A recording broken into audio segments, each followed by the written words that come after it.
E se eu te contasse que um forasteiro desconhecido, considerado inimigo por uma tribo inteira, arriscou a própria vida para salvar uma jovem indígena das mortais corredeiras da Amazônia?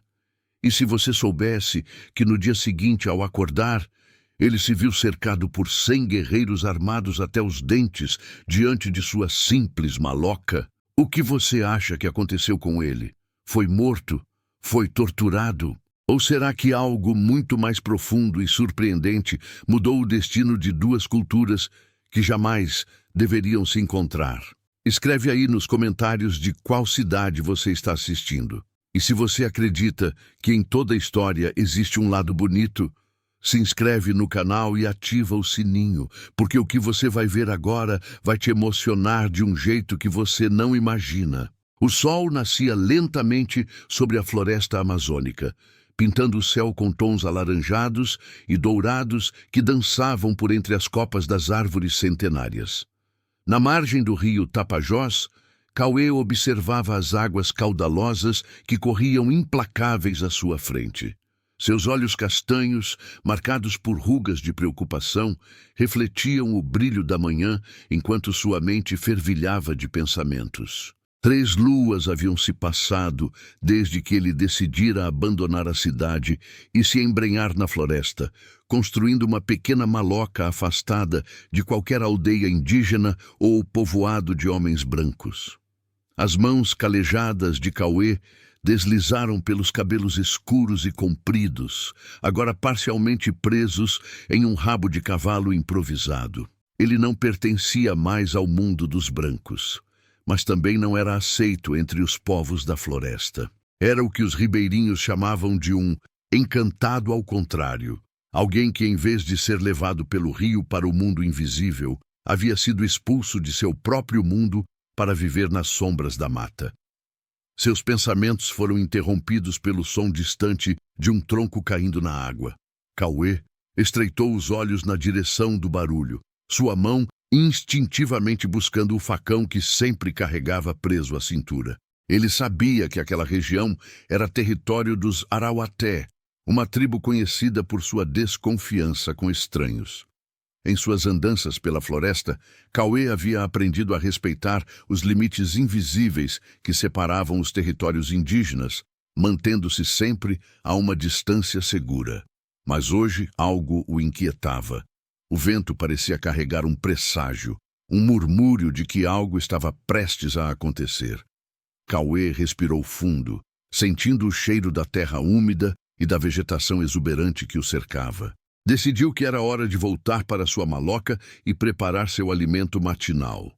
A pequena cabana que ele chamava de lar ficava a cerca de meia hora de caminhada da margem do rio. Era uma construção simples, feita de madeira, folhas de palmeira e cipós entrelaçados, técnicas que ele aprendera observando os nativos à distância. O interior era espartano. Uma rede para dormir, alguns utensílios para cozinhar, armas de caça e pesca e uma pequena coleção de livros que ele não conseguira abandonar quando deixara a cidade. Enquanto remexia as brasas da fogueira para preparar um mingau de mandioca, Cauê refletia sobre os eventos que o haviam trazido até ali. Filho de um engenheiro e uma professora, ele crescera em Belém, estudara antropologia na capital e se tornara pesquisador. Seu interesse pelas culturas indígenas o levara a uma expedição que mudaria sua vida para sempre. Um confronto com madeireiros ilegais, uma emboscada, tiros disparados na escuridão da floresta e então a culpa, a fuga, o abandono de tudo o que conhecia. 3 anos haviam se passado desde então. 3 anos de solidão, de aprendizado forçado sobre a sobrevivência na floresta, de pesadelos recorrentes com os rostos daqueles que haviam morrido naquela noite fatídica. O barulho repentino de gritos distantes tirou Cauê de seus pensamentos sombrios. Vozes humanas ecoavam pela floresta, misturadas ao som da correnteza do rio. Eram gritos de desespero. Sem pensar duas vezes, Cauê pegou seu facão e correu na direção dos gritos. Seus pés conheciam o caminho, desviando-se instintivamente de raízes salientes e buracos traiçoeiros. À medida que se aproximava do rio, os gritos ficavam mais altos, mais desesperados. Ao chegar à margem, ele viu a fonte dos gritos. No meio do rio, onde as águas formavam violentas corredeiras, uma jovem indígena lutava para se manter à tona. Suas mãos se agitavam freneticamente, tentando agarrar-se a qualquer coisa que pudesse impedir que fosse arrastada pela força da água. Mais adiante, uma canoa virada flutuava, abandonada à mercê da correnteza. Sem hesitar, Cauê jogou o facão no chão, arrancou a camisa já desgastada e mergulhou nas águas turbulentas. A corrente era mais forte do que ele havia imaginado, e por um momento sentiu-se arrastado, perdendo o controle. Mas seus anos vivendo próximo ao rio haviam-lhe ensinado a respeitar e a compreender as águas. Com braçadas poderosas, ele lutou contra a correnteza, aproximando-se da jovem que começava a perder as forças. "Aguente firme!" gritou ele em uma mistura de português e palavras soltas da língua arauaté que havia aprendido em seus estudos. Os olhos da jovem, arregalados de medo, fixaram-se nele. Por um instante, Cauê viu algo além do pavor. Viu desconfiança. Mesmo à beira da morte, ela temia o estranho de pele mais clara que vinha em seu socorro.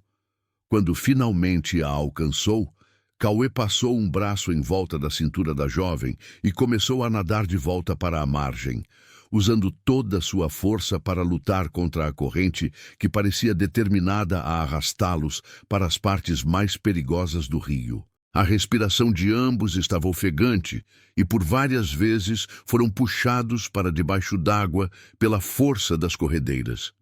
Em um momento de desespero, quando suas forças pareciam prestes a se esgotar, Cauê sentiu seus pés tocarem uma pedra submersa. Com um último esforço, ele impulsionou a si mesmo e a jovem em direção à margem. Seus músculos queimavam com o esforço, mas finalmente conseguiram alcançar a terra firme, caindo exaustos na lama da beira do rio. Por longos minutos, nenhum dos dois falou. Apenas permaneceram deitados, sentindo a solidez reconfortante do solo sob seus corpos e recuperando o fôlego. Quando finalmente Cauê conseguiu se sentar, viu que a jovem o observava com uma mistura de gratidão e apreensão. Ela era bonita, com traços delicados e olhos profundos como a própria floresta. Seus cabelos negros e longos estavam encharcados, colados ao rosto e ao corpo esbelto. Os adornos típicos dos arauaté, pinturas corporais em tons de vermelho e negro, além de uma delicada tiara de penas, indicavam que ela não era uma pessoa comum na tribo. "Você está bem?" perguntou Cauê, tentando usar palavras simples que ela pudesse entender. A jovem assentiu levemente com a cabeça, mas não respondeu.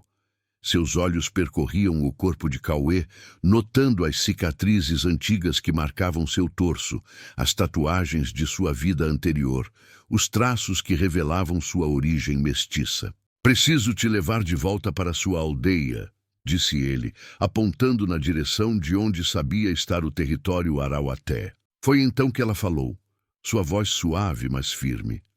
Não posso voltar assim." Cauê ficou surpreso ao ouvi-la falar português tão claramente, ainda que com sotaque. "Você fala minha língua?" "Falo muitas línguas", respondeu ela, agora com um toque de orgulho na voz. "Sou Jandira, filha de Raoni, pajé dos arauaté." O coração de Cauê acelerou. A filha do pajé. De todas as pessoas que poderia ter salvado, o destino colocara em seu caminho justamente a filha do líder espiritual da tribo, que mais razões tinha para desconfiar de estrangeiros. As histórias sobre Raoni eram conhecidas em toda a região. Um homem sábio e poderoso, mas também implacável com aqueles que ameaçavam seu povo ou desrespeitavam suas tradições. Preciso voltar para minha maloca, disse Cauê, tentando manter a voz calma, apesar da preocupação que agora o dominava. Ou você pode se secar lá e depois eu te acompanho até a fronteira do território de seu povo. Jandira pareceu considerar a oferta por um momento, depois assentiu silenciosamente. Com esforço, ambos se levantaram e começaram a caminhar em direção à morada de Cauê. A jovem mancava levemente. Provavelmente havia se machucado durante o acidente com a canoa. Enquanto caminhavam pela trilha estreita que serpenteava entre as árvores densas, Cauê não conseguia deixar de pensar nas implicações daquele encontro. Salvar a vida de alguém criava um vínculo, uma dívida que nas culturas indígenas tinha um peso especial. Mas ele também sabia que sua presença naquela região era vista com suspeita. Os rumores sobre o homem que vivia sozinho na floresta certamente já haviam chegado aos ouvidos do pajé Raoni. Ao chegarem à pequena maloca, Jandira observou tudo com curiosidade. Seus olhos detiveram-se nos livros empilhados em um canto, nas ferramentas de metal cuidadosamente organizadas, nos desenhos e anotações que Cauê fizera sobre plantas medicinais da região. Uma tentativa de unir seu conhecimento acadêmico anterior com o saber prático que adquirira na floresta. Você não é como os outros homens brancos, disse ela finalmente, aceitando o tecido seco que Cauê lhe oferecia para se enxugar. Não sou branco, respondeu ele, remexendo o fogo para reacendê-lo.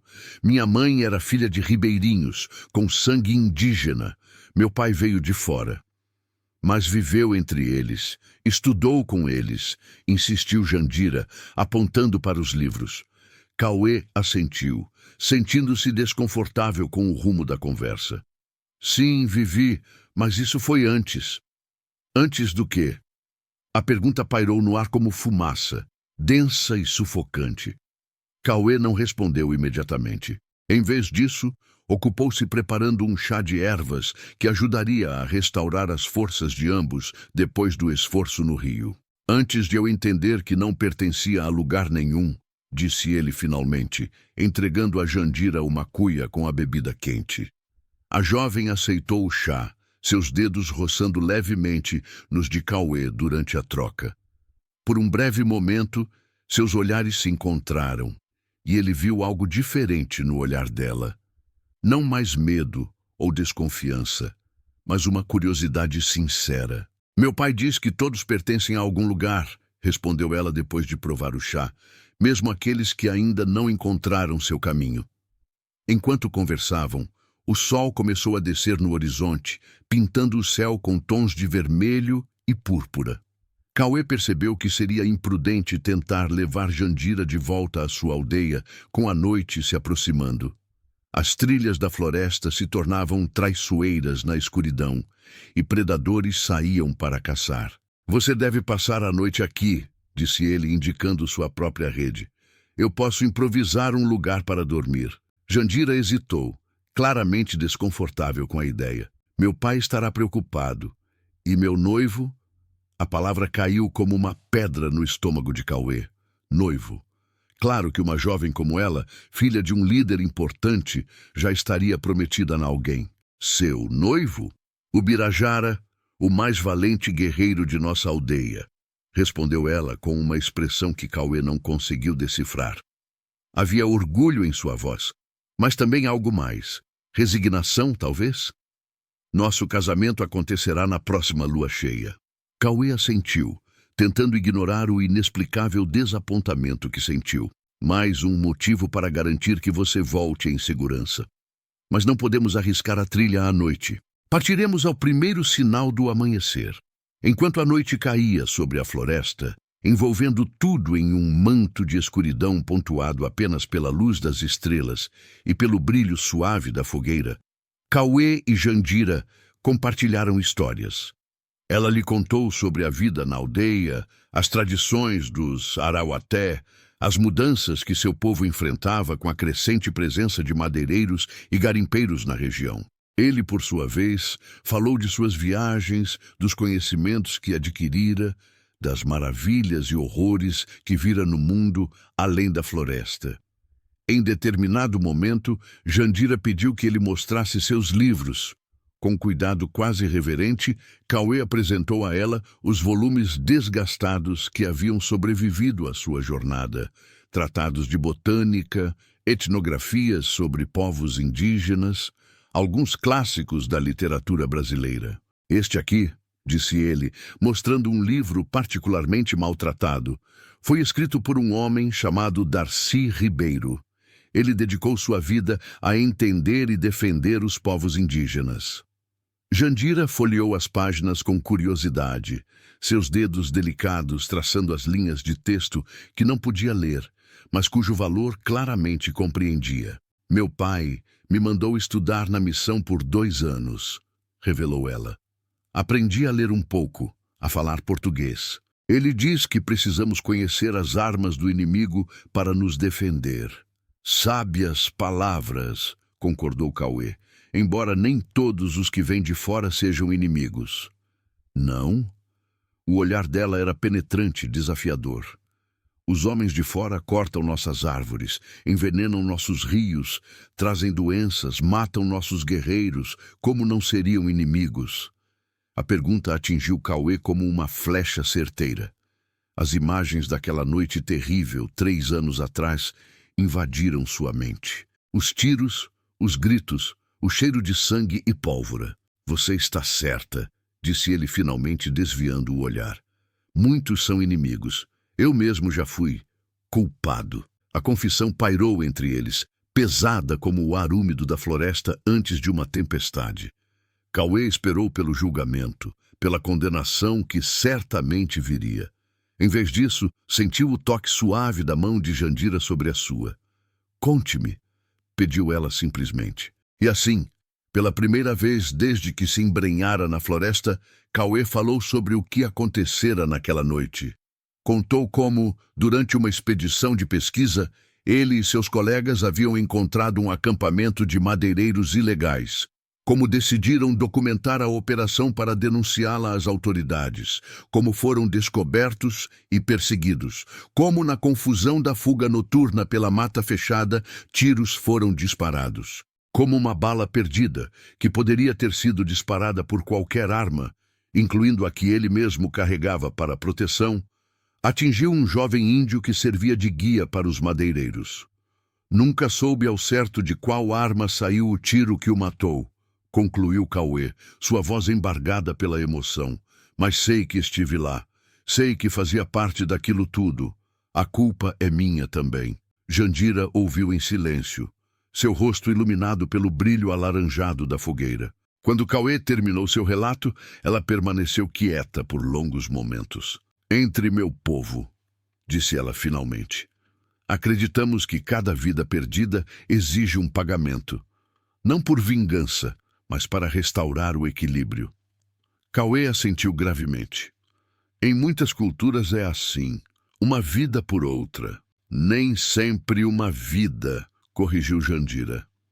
Às vezes o pagamento é uma vida dedicada a algo maior, a proteger o que a pessoa perdida amava. Seus olhares se encontraram sobre as chamas dançantes, e naquele momento algo mudou entre eles. Um entendimento silencioso, uma conexão que transcendia as barreiras de suas origens diferentes. A noite avançou, e eventualmente ambos se recolheram para dormir. Jandira na rede de Cauê, ele em uma esteira improvisada no chão da maloca. Mas o sono demorou a chegar para ambos, seus pensamentos ocupados com as revelações e descobertas daquele dia extraordinário. Nas primeiras horas da manhã seguinte, Cauê acordou com um sobressalto. Algo havia mudado na atmosfera da floresta. Os pássaros, normalmente barulhentos ao amanhecer, estavam silenciosos. Um silêncio antinatural pairava sobre tudo. Com cuidado para não acordar Jandira, que finalmente descansava pacificamente, Cauê levantou-se e caminhou até a entrada da maloca. O que viu fez seu sangue gelar.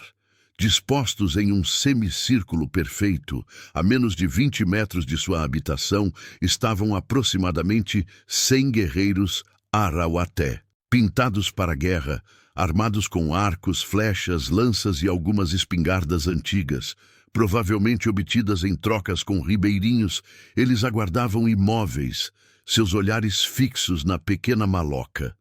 À frente do grupo estava um homem mais velho, seu corpo coberto por pinturas elaboradas que indicavam sua posição de liderança. Ao lado dele, um guerreiro jovem e forte, com o rosto contorcido em uma expressão de fúria contida.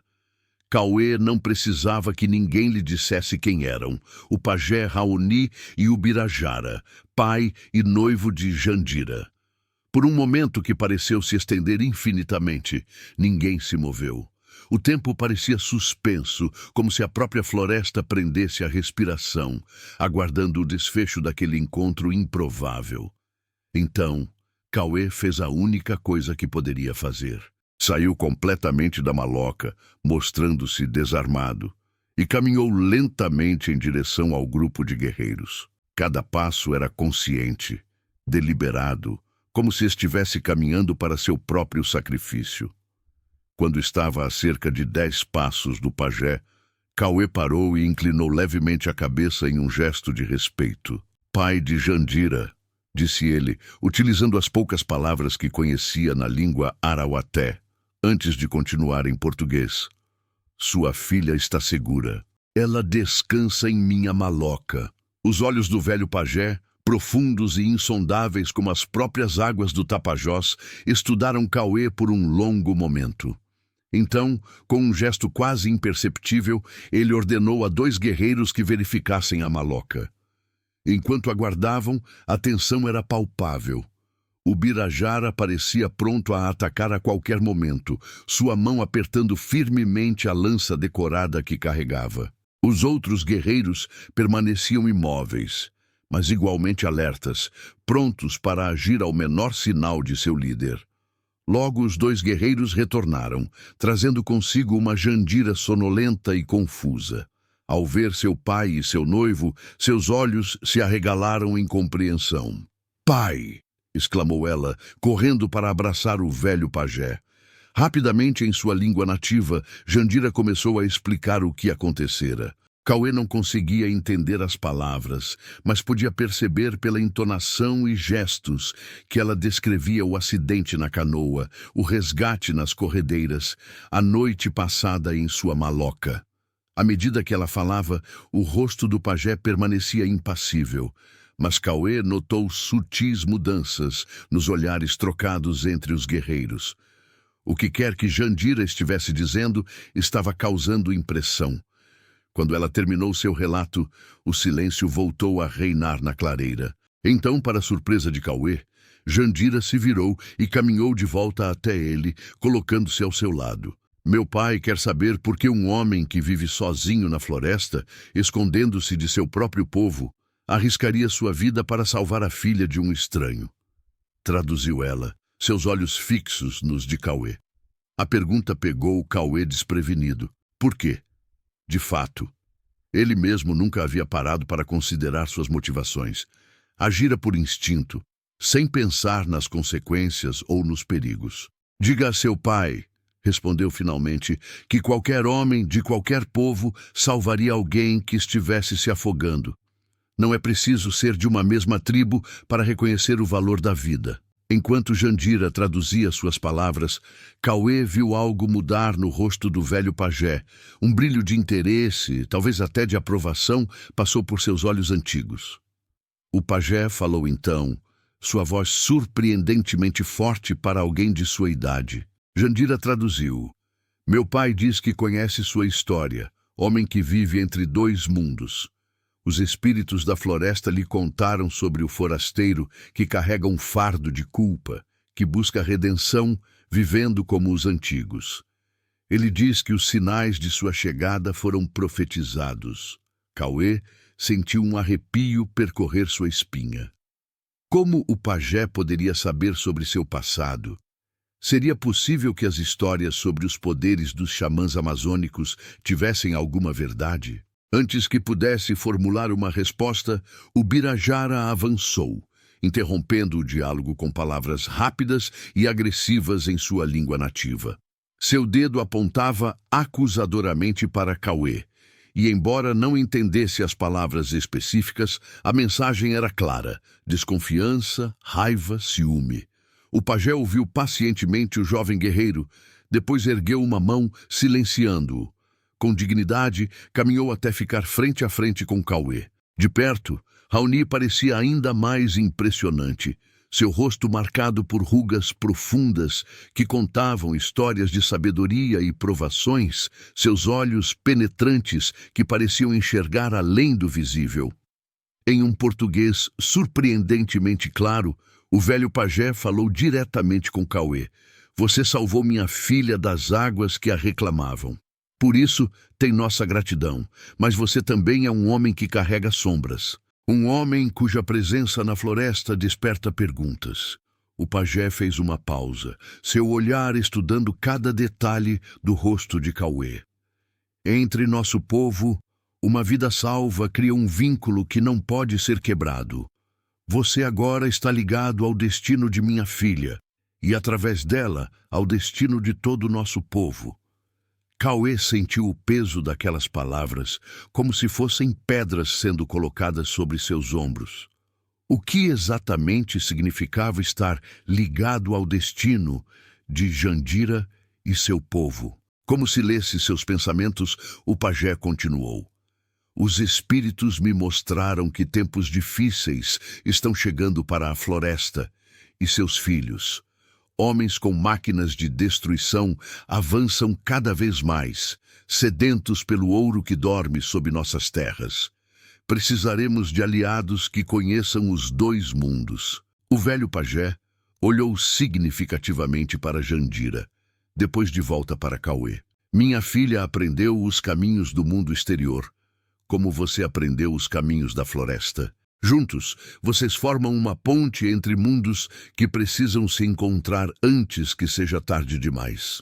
Ubirajara, que havia permanecido quieto durante a fala do pajé, não conseguiu mais conter sua indignação. Em uma explosão de palavras, ele protestou veementemente, apontando para Jandira e depois para si mesmo. O pajé ouviu pacientemente, depois respondeu com poucas palavras, em um tom que não admitia contestação.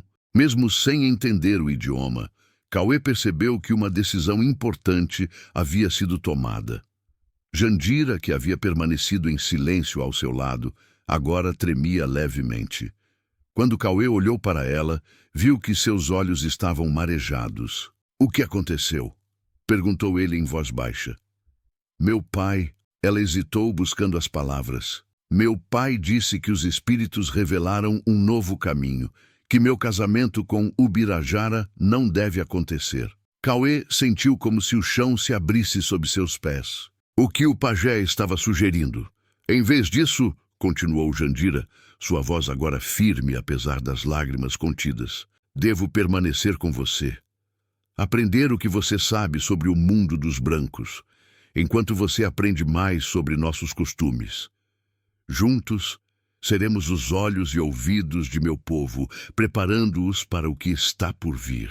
A revelação deixou Cauê atônito. Ele olhou para o pajé, depois para Ubirajara, cuja expressão de fúria havia sido substituída por uma máscara de resignação, e finalmente para Jandira, cujos olhos agora encontravam os seus com uma mistura de medo e esperança.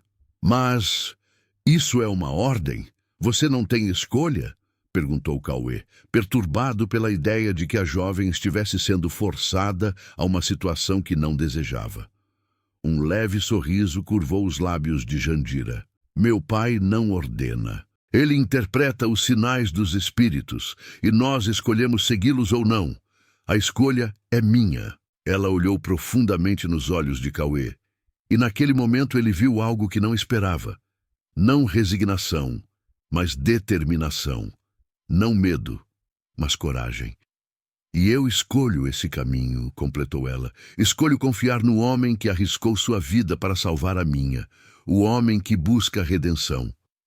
As palavras de Jandira reverberaram na clareira silenciosa. Por um momento, ninguém se moveu, como se o próprio tempo aguardasse a resposta de Cauê. Ele olhou ao redor, para os guerreiros que o cercavam, para o pajé cuja sabedoria desafiava sua compreensão racional, para a jovem cujo destino agora se entrelaçava ao seu de maneiras que jamais poderia ter imaginado. Por 3 anos, Cauê havia vivido como um fantasma na floresta, existindo, mas não realmente vivendo, carregando o peso de seu passado sem esperança de redenção. Agora, de repente, um novo caminho se abria diante dele. Um caminho com propósito, com significado. Se esta é sua escolha, disse ele finalmente a Jandira, então a aceito com honra. Prometo proteger você e seu conhecimento, e fazer tudo ao meu alcance para ajudar seu povo a enfrentar as ameaças que virão.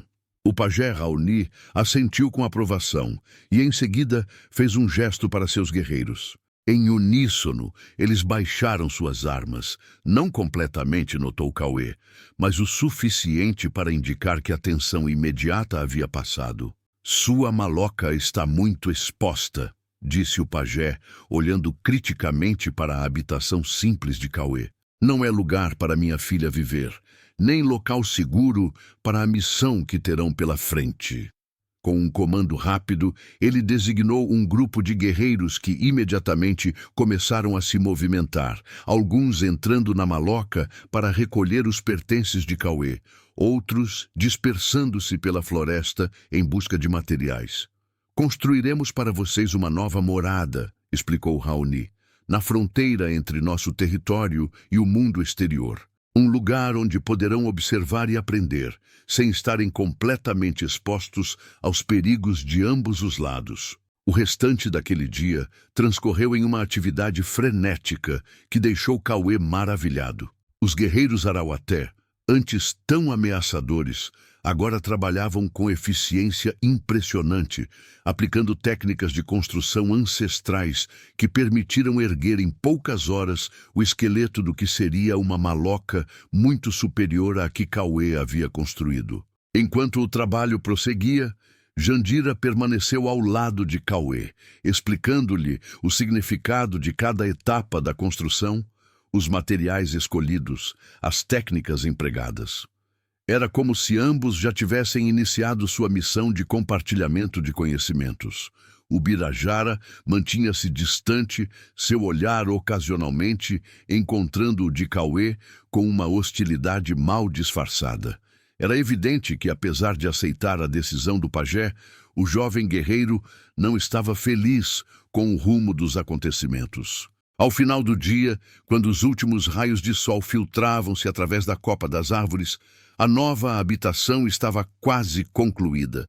Uma estrutura impressionante, muito mais sólida e espaçosa que a original, estrategicamente posicionada com visibilidade para o rio, mas protegida por uma densa vegetação que a tornava quase invisível para quem passasse por água.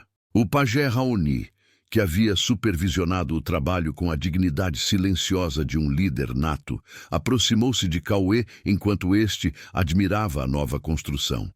Amanhã, quando o sol nascer, estará pronta, disse o velho, seu olhar fixo no horizonte onde o dia morria lentamente.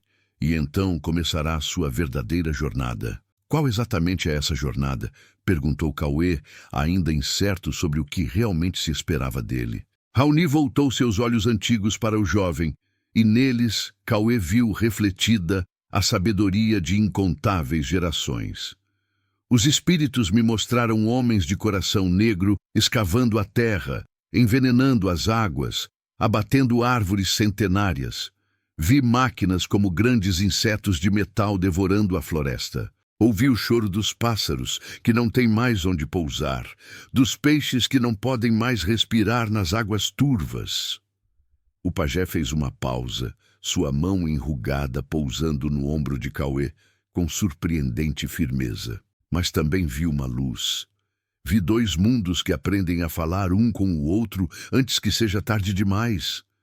Vi conhecimentos antigos e novos se unindo para proteger o que é sagrado. Cauê sentiu o peso daquelas palavras, a responsabilidade que elas carregavam. E você acredita que Jandira e eu somos parte dessa visão? Que podemos fazer alguma diferença contra forças tão poderosas? Um raro sorriso iluminou o rosto marcado do velho pajé. Acredito que você já começou a fazer diferença no momento em que escolheu salvar uma vida em vez de preservar sua solidão.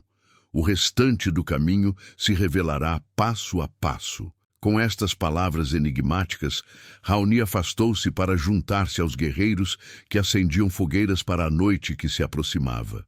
Jandira, que havia se afastado para ajudar na preparação de alimentos, agora retornava com 2 cuias de uma bebida fumegante. É uma infusão especial, explicou ela, entregando uma das cuias a Cauê, para dar força e clareza para os dias que virão. Eles sentaram-se lado a lado na entrada da nova maloca, observando o acampamento improvisado, onde os guerreiros Arauaté se instalavam para passar a noite.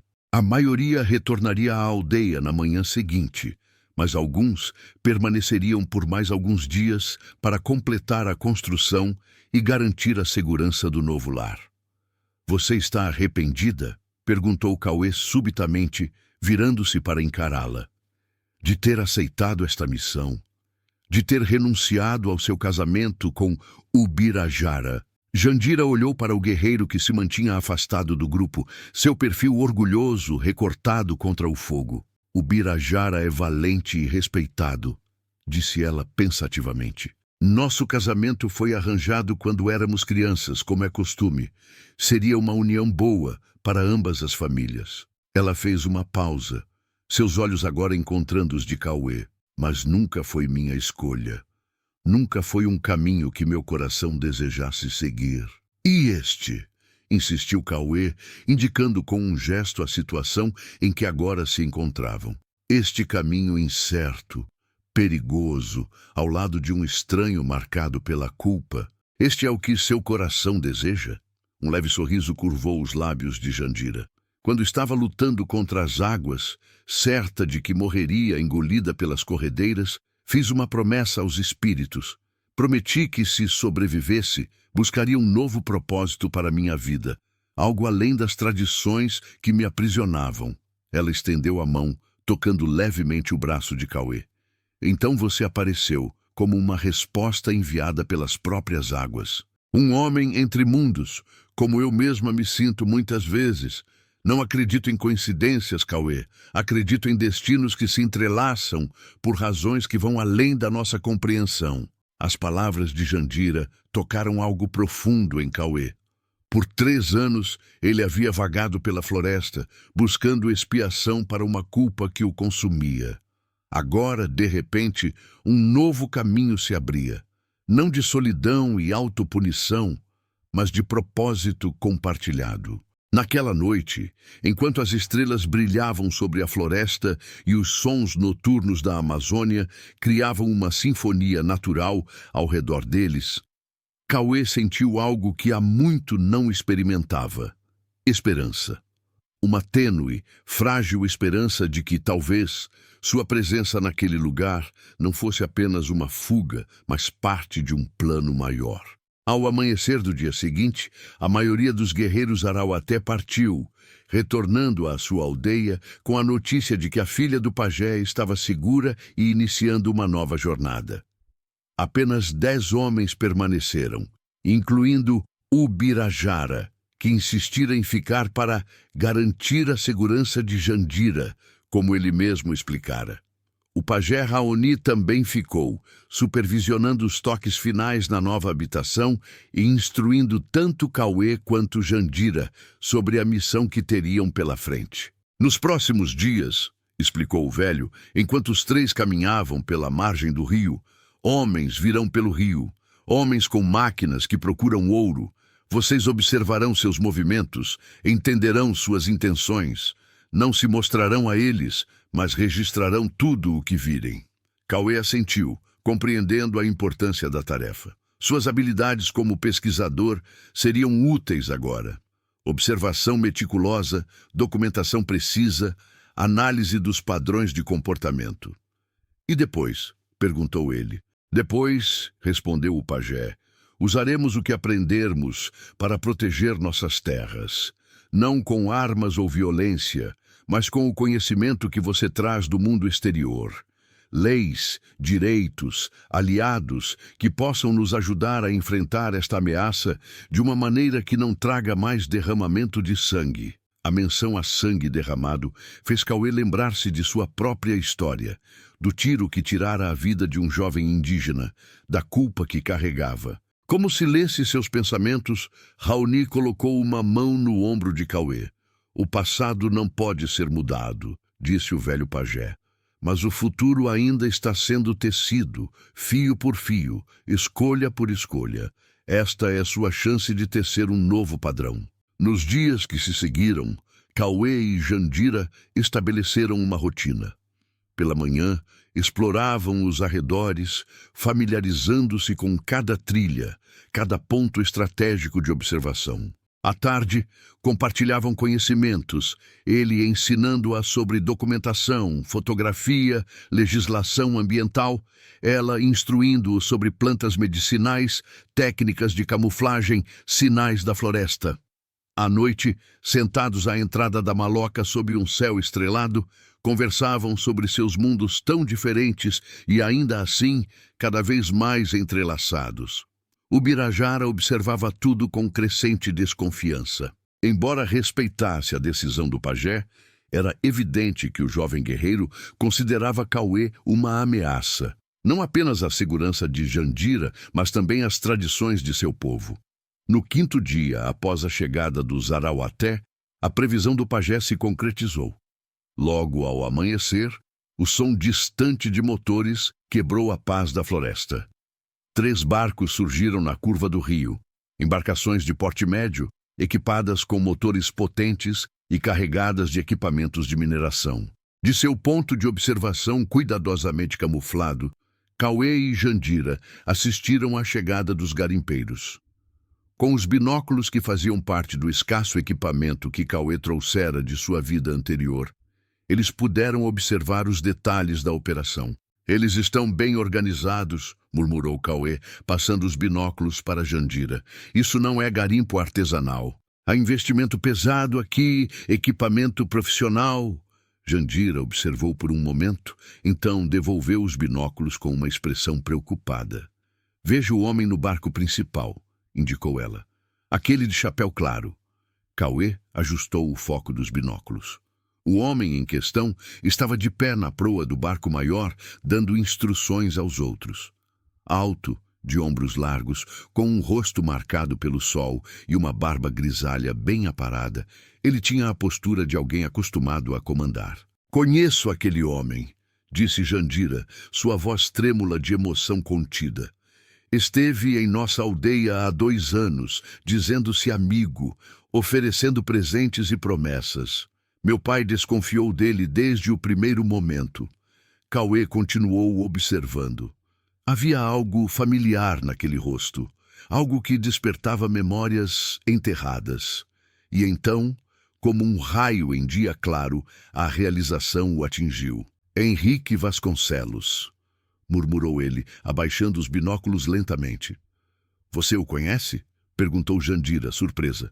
Cauê assentiu, sentindo a boca seca e o coração acelerado. Ele era o financiador da expedição em que eu estava quando aconteceu a tragédia. Um empresário que se dizia interessado em pesquisa etnográfica, mas que na verdade buscava informações sobre recursos naturais em terras indígenas. Jandira pegou sua mão, apertando-a em um gesto de apoio silencioso. E agora ele está aqui, concluiu ela. Sim, confirmou Cauê, sua mente trabalhando rapidamente para conectar os pontos. E isso muda tudo. De volta à maloca, Cauê explicou a situação ao pajé Raoni e aos guerreiros que permaneciam com eles. Contou sobre Henrique Vasconcelos, seu histórico de exploração ilegal, disfarçada de empreendimentos legítimos, sua habilidade em corromper autoridades locais. Este não é um inimigo comum, concluiu Cauê. Ele tem dinheiro, poder e conexões. Enfrentá-lo diretamente seria desastroso. O pajé ouviu em silêncio, seu rosto impassível, mas seus olhos revelavam que compreendia a gravidade da situação. O que sugere, então, homem que conhece os dois mundos? Perguntou finalmente Raoni. Cauê respirou fundo. O plano que começava a se formar em sua mente era arriscado, mas poderia funcionar. Precisamos de provas, explicou ele. Documentação irrefutável das atividades ilegais de Vasconcelos. E depois, precisamos fazer essa documentação chegar às pessoas certas, não apenas autoridades que podem ser compradas, mas organizações independentes, a imprensa internacional, grupos de defesa dos direitos indígenas. O Birajara, que ouvira tudo com crescente impaciência, interveio. Palavras e imagens em papel não impedirão as máquinas deles de destruir nossa floresta. Precisamos agir agora, expulsá-los de nossas terras. Vários guerreiros murmuraram em concordância, suas mãos instintivamente buscando suas armas. E quantos de vocês morreriam? Perguntou Cauê, encarando diretamente o Birajara. Homens como Vasconcelos não vêm despreparados. Eles têm armas, têm números, têm a capacidade de transformar qualquer confronto em uma ação de defesa contra selvagens hostis. As palavras duras de Cauê provocaram um silêncio tenso. Jandira colocou-se entre os dois homens, seu olhar passando de um para o outro. A sabedoria nas palavras de Cauê, disse ela calmamente. Meu pai me ensinou que a melhor batalha é aquela que se vence sem derramar sangue. O pajé Raoni assentiu lentamente. Minha filha fala com sabedoria, concordou ele. Vamos ouvir o plano completo do nosso aliado. Nas horas seguintes, Cauê detalhou sua estratégia. Ele e Jandira documentariam minuciosamente as operações de Vasconcelos. Não apenas a extração ilegal de ouro, mas também os métodos empregados, o uso de mercúrio que envenenava os rios, a destruição da mata ciliar. Paralelamente, através de contatos que Cauê ainda mantinha de sua vida anterior, antigos colegas da universidade, pesquisadores comprometidos com a causa indígena, eles organizariam a divulgação estratégica das evidências, criando uma pressão pública e legal que nem mesmo um homem com as conexões de Vasconcelos poderia ignorar. Não será rápido, advertiu Cauê. Pode levar semanas até meses. Nesse período, teremos que ser extremamente cautelosos para não sermos descobertos. O Birajara, ainda não convencido, cruzou os braços sobre o peito musculoso. E se seu plano falhar? Se suas provas e seus amigos distantes não forem suficientes? Então, respondeu Cauê, sustentando o olhar desafiador do guerreiro. Vocês ainda terão a opção da resistência direta. Mas pelo menos terão tentado um caminho que não custará vidas de seu povo. O pajé Raoni, que ouvira tudo em silêncio contemplativo, levantou-se apoiado em seu cajado cerimonial. Seguiremos o plano do filho adotado pela floresta, declarou ele, usando pela primeira vez um título que surpreendeu a todos, especialmente Cauê. Os guerreiros retornarão à aldeia para preparar nosso povo, mantendo-se prontos caso sejam necessários. Apenas 3 permanecerão aqui para oferecer proteção à minha filha e nosso aliado. Com um gesto, o velho pajé indicou quais guerreiros deveriam ficar. Homens de confiança, experientes nas artes da camuflagem e da sobrevivência na floresta. Para surpresa de todos, o Birajara não estava entre os escolhidos. Você, meu filho, disse Raoni ao jovem guerreiro visivelmente contrariado, tem um papel mais importante a desempenhar. Será o mensageiro que levará nosso chamado às outras aldeias, preparando-as para o que pode vir. A missão atribuída a Ubirajara era claramente crucial, mas também o mantinha distante de Jandira e Cauê, uma decisão que o pajé parecia ter tomado com deliberada intenção. Após as designações, enquanto os guerreiros se preparavam para partir na manhã seguinte, Jandira aproximou-se de Cauê, que se encontrava sozinho à beira do rio, observando o acampamento distante dos garimpeiros. Filho adotado pela floresta, repetiu ela com um leve sorriso. É um grande título, Significa que meu pai o reconhece não mais como um estranho, mas como parte de nosso mundo. Cauê olhou para as águas que corriam incessantes, refletindo o céu que começava a se tingir com as cores do entardecer. Não sei se mereço tal honra, disse ele sinceramente. Não depois do que fiz, ou do que deixei de fazer. Jandira sentou-se ao seu lado, tão próxima que seus ombros quase se tocavam. Entre meu povo, disse ela suavemente, acreditamos que cada vida é como um rio. Tem sua nascente, seu curso, suas corredeiras e remansos. Às vezes, um rio muda seu caminho quando encontra um obstáculo grande demais. Isso não o torna menos rio, apenas traça um novo curso. Cauê virou-se para encará-la, impressionado mais uma vez com a profunda sabedoria que ela carregava, apesar de sua juventude. Seu rio encontrou um novo curso, continuou Jandira, seus olhos fixos nos dele. E agora corre ao lado do meu, pelo menos por um tempo. Havia algo em suas palavras, no modo como ela o olhava, que fez o coração de Cauê acelerar. Por um momento fugaz, ele imaginou o que seria inclinar-se e beijá-la, sentir seus lábios contra os dele. Mas o momento passou. Cauê lembrou-se da missão que tinham pela frente, da responsabilidade que carregavam, do respeito que devia ao pajé que o havia aceitado, apesar de seu passado. É melhor voltarmos, disse ele, levantando-se e estendendo a mão para ajudá-la. Amanhã começa nosso verdadeiro trabalho. Nos dias que se seguiram, Cauê e Jandira desenvolveram uma rotina cuidadosa de observação e documentação. Utilizando a câmera que fazia parte do equipamento de Cauê, registraram cada aspecto da operação de garimpo. As dragas que sugavam o leito do rio, os processos de separação do ouro que utilizavam mercúrio, a construção de acampamentos permanentes que indicavam uma intenção de exploração de longo prazo. Com o GPS que Cauê mantivera de sua vida anterior, mapearam a área de operação, demonstrando claramente que ela adentrava territórios indígenas demarcados. Com um pequeno gravador, registraram conversas captadas à distância, revelando planos de expansão e menções a autoridades colaborativas que fechariam os olhos para as irregularidades.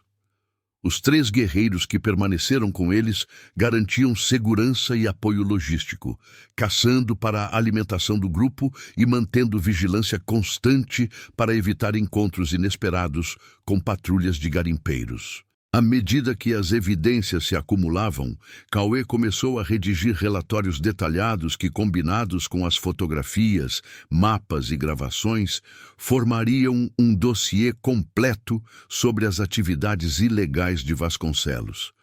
Jandira, com seu domínio cada vez melhor do português escrito, ajudava na organização do material, adicionando seu conhecimento único sobre o impacto das operações no ecossistema local e nas comunidades indígenas da região. Todas as noites, sentados à luz de lamparinas na Nova Maloca, os 2 trabalhavam lado a lado, suas cabeças inclinadas sobre os documentos, seus corpos cada vez mais próximos, à medida que a confiança e a intimidade cresciam entre eles. Era uma intimidade casta, respeitosa, mas inegavelmente poderosa. Nos olhares trocados, nos toques casuais de mãos que se encontravam sobre um mapa, nos sorrisos compartilhados quando uma tarefa era concluída com sucesso, algo crescia entre eles, algo que nenhum dos 2 estava pronto para nomear, mas que ambos sentiam com crescente intensidade. 2 semanas após o início de seu trabalho de documentação, um incidente quase comprometeu toda a operação.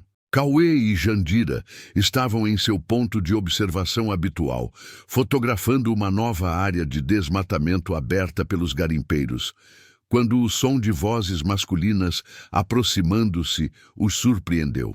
Uma patrulha de segurança do acampamento de Vasconcelos havia mudado sua rota usual e agora se dirigia diretamente para onde eles estavam escondidos.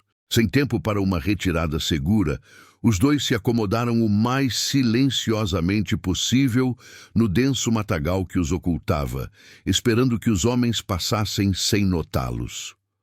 Os minutos que se seguiram pareceram uma eternidade. Deitados lado a lado, mal ousando respirar, Cauê e Jandira ouviam as vozes dos homens se aproximando. Eram 3, a julgar pelo som, e conversavam casualmente sobre a rotina do acampamento, alheios à presença dos observadores escondidos a poucos metros de distância. Em determinado momento, um deles parou tão perto que Cauê podia ver suas botas através das folhagens. O homem acendeu um cigarro, o cheiro de fumaça invadindo o esconderijo. "Acha que tem mesmo índio por essas bandas?" perguntou ele ao companheiro. "O chefe diz que não", respondeu o outro, "que a área mais próxima fica a uns bons quilômetros daqui. Mas sei lá, cara. Outro dia vi rastros que não eram nossos perto do Igarapé Leste." "Deixa o Henrique ouvir você falando isso", comentou o terceiro homem com uma risada áspera. "Ele não quer nem saber de conversa sobre índio por aqui. Já disse que se aparecer algum é para tratar como invasor. Afinal, nós temos autorização, né?" "Autorização comprada, você quer dizer", retrucou o segundo baixando a voz. "Todo mundo sabe que o velho subornou meio mundo em Brasília para conseguir essa concessão. E olha que nem é concessão de verdade, é só um papel falsificado." O homem que fumava deu uma última tragada, jogou o toco de cigarro no chão úmido e o apagou com a bota. A mesma bota que Cauê podia ver a centímetros de distância. "Melhor a gente não ficar falando essas coisas", advertiu ele. "O Henrique tem ouvidos em todo lugar, e vocês sabem o que aconteceu com o Zé Maria quando ele começou a fazer perguntas demais." Um silêncio pesado seguiu-se a esse comentário, quebrado apenas pelo som de um pássaro distante e o zumbido constante dos insetos da floresta. "Vamos voltar", disse finalmente um deles. "Tá quase na hora da troca de turno e eu não quero perder o almoço." Com isso, os 3 homens retomaram seu caminho, afastando-se na direção do acampamento principal. Cauê e Jandira permaneceram imóveis por longos minutos, após não conseguirem mais ouvir as vozes ou os passos dos homens. Finalmente, quando tiveram certeza de que o perigo havia passado, permitiram-se relaxar, exalando o ar que pareciam ter contido durante toda a tensa situação. "Isso foi por pouco", sussurrou Cauê, virando-se para olhar Jandira. Seus rostos estavam tão próximos que ele podia sentir a respiração dela contra sua pele. Os olhos de Jandira, normalmente calmos e observadores, agora brilhavam com a adrenalina do perigo recém-evitado. "Ouviu o que eles disseram?" perguntou ela, sua voz ainda baixa. "Sobre terem uma autorização falsa? E sobre alguém chamado Zé Maria que fez perguntas demais?" Cauê assentiu, sua mente já processando as implicações daquela conversa interceptada por acaso.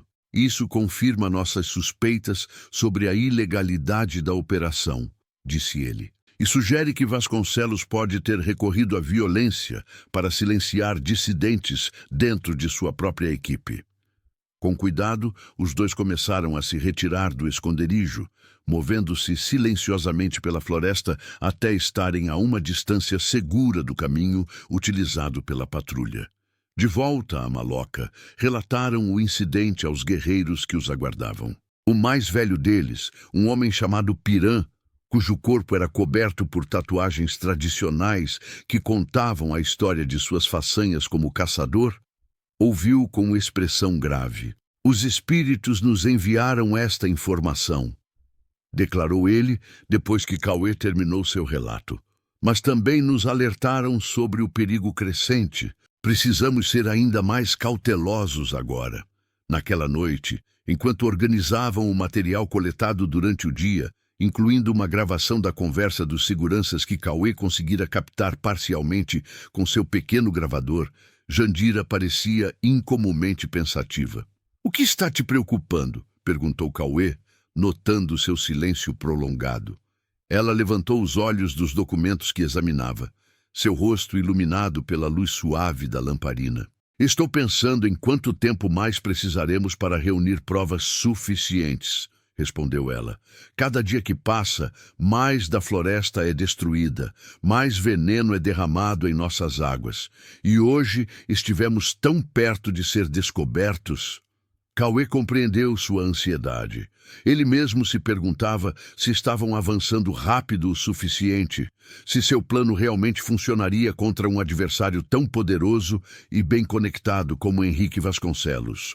Acho que temos o suficiente para uma primeira fase, disse ele, indicando as pastas organizadas que continham semanas de documentação meticulosa. Podemos começar a enviar parte do material para meus contatos na capital, iniciar o processo de denúncia, enquanto continuamos a coletar mais evidências. Os olhos de Jandira iluminaram-se com esperança renovada. Podemos fazer isso? Enviar o material sem arriscar nossa posição aqui? Cauê assentiu, explicando que um dos guerreiros poderia levar os documentos até a cidade mais próxima, onde um contato de confiança os encaminharia para os destinatários adequados em Brasília e São Paulo. Mas precisamos ser estratégicos sobre quais informações enviamos agora e quais guardamos para depois, ponderou ele. E precisamos ter um plano de contingência, caso Vasconcelos descubra que está sendo investigado. Trabalhando juntos até tarde da noite, eles selecionaram cuidadosamente o material para o primeiro envio, evidências suficientes para iniciar investigações oficiais e atrair a atenção da mídia, mas mantendo em reserva suas descobertas mais impactantes para o caso de precisarem de uma segunda onda de pressão. Na manhã seguinte, o mais jovem dos 3 guerreiros, um rapaz ágil chamado Tainá, partiu com o precioso pacote de documentos cuidadosamente protegido em uma bolsa impermeável. Sua missão era chegar à pequena cidade de São Gabriel do Rio Negro a 2 dias de viagem e entregar o material a um antigo professor universitário que agora vivia lá e que Cauê contatara através de mensagens codificadas enviadas por rádio. Com a primeira fase de seu plano em movimento, Cauê e Jandira continuaram seu trabalho de documentação, agora focando em áreas específicas que haviam identificado como particularmente danosas ou claramente ilegais.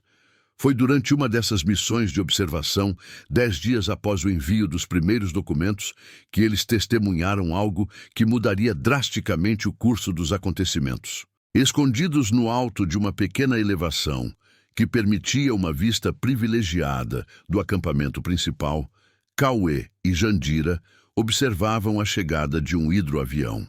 A aeronave pousou graciosamente nas águas do rio, taxiando até uma plataforma flutuante construída especialmente para esse fim.